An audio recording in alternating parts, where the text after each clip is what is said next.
Kaohsiung, mardi 26 août 2014, 17h36. À Taïwan, il n'y a plus de bureau de tabac. Ici, on achète les cigarettes dans les supérettes ou les supermarchés. Mais pas les cigares, ni les tabacs à pipe. Comme ils sont associés aux vins et spiritueux, on les trouve dans d'autres magasins. Certains sont luxueux.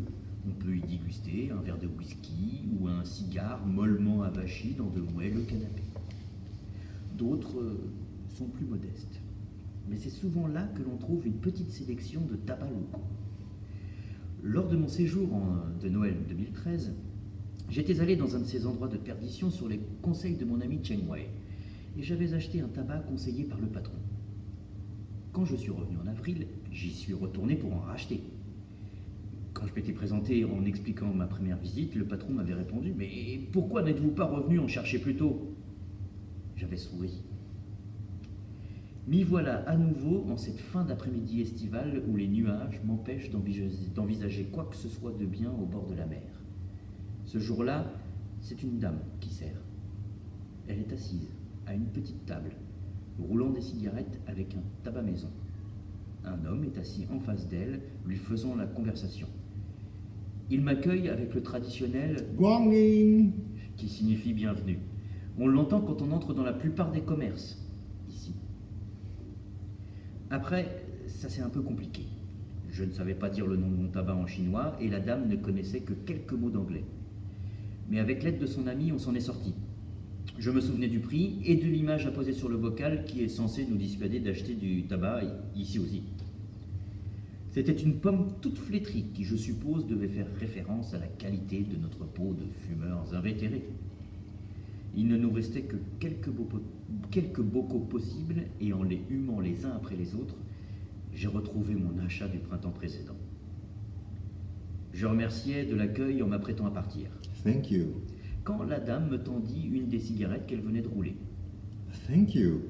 J'ai remercié encore en la rangeant soigneusement avec mon tabac. La dame dit quelque chose à l'homme qui était assis. Il me regarda avec un sourire et me dit « Sit down. » Je me suis installé en face de lui, à l'endroit où la dame roulait des cigarettes. La dame m'a amené un verre d'eau. Il a approché le cendrier en me tendant un briquet. Je commençais à comprendre. La cigarette, il fallait que je la fume ici, avec eux. Je m'exécute. C'était un tabac brun assez fort, mais pas désagréable.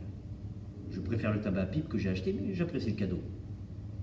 Je suis resté là, avec ce couple, le temps d'une cigarette. J'ai expliqué d'où je venais. Where do you come from? I'm French. Paris? Oh! Why are you here? Working, I'm a dance teacher. Oh, okay. Étonnamment, c'est plus le fait que je sois français qui les a étonnés que mon métier. Je suis plus habitué à l'inverse. La dame m'a demandé comment on disait quelques mots en français. How do you say welcome in French? Bienvenue. And thank you? Merci. And goodbye? Au revoir.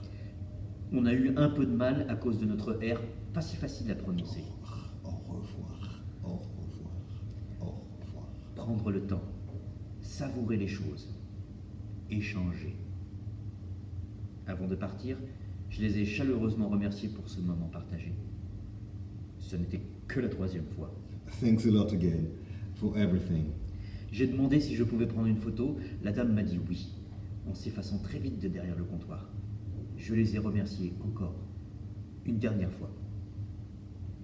Quand j'étais à la porte, l'ami de la vendeuse m'a dit « The kiss of an angel ». Le baiser d'un ange. C'était le nom du tabac que j'avais fumé. Ouais. Ouais. Ouais.